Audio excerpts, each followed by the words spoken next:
In this tutorial, I'll show you how to create precise UV mapping for engraving in Blender. This UV map will be used later in iJewel Playground for adding text or designs to your model. First, select your ring object.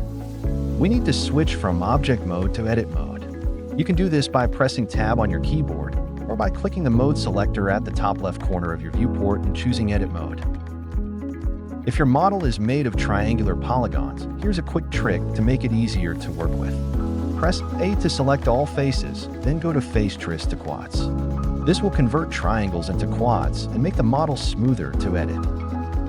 Now let's zoom in to see the area where we want to create our engraving. Switch to Vertex selection mode. You can find this at the top left of the viewport. Click on the Vertex icon, press 1 on your keyboard. Now we'll select the area where we want our engraving. Click on a vertex point.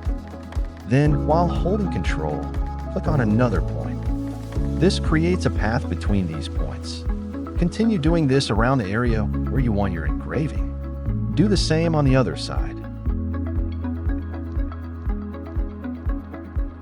Once you've outlined the area, go to Select menu at the top, choose Select Loops, and then click Select Loop in a region. This will select the entire region you've outlined. Keep this selection organized. We'll create a vertex group. On the right panel, find the Data Properties icon. It looks like a green triangle. Click on Vertex Groups, then click the plus icon to create a new group. With your selection still active, click Assign. This saves your selected area as a group. If you accidentally deselect it, click Select under the Vertex Group panel. This will reselect the region we just assigned. Now let's open the UV Editing Workspace. Click on the UV Editing tab at the top of the screen. You'll see your UV map on the left, but it might not look right yet. Enable UV Sync Selection. You'll find this option in the UV Editor toolbar. Now you can see which parts of your UV correspond to your selection.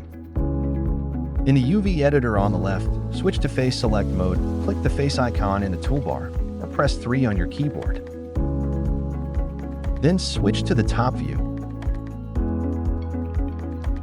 Then go to UV menu at the top, then choose Project from View. This creates a UV map based on your current viewport angle. Now position your UV map in the center of the UV space. This is important because iJewel Playground will place the engraving text in the center of your UV map. Now we need to move the rest of the UVs out of the way. Press Ctrl+I to invert your selection. This selects everything except your engraving area. Go to UV menu and click Reset. Then scale them down using S key and move them to the side, outside of the main UV space. And that's it. Your UV map is now ready for engraving in iJewel Playground. Make sure your engraving UV is centered and clearly visible. Now you can export your model and bring it into iJewel Playground to add your custom text or designs.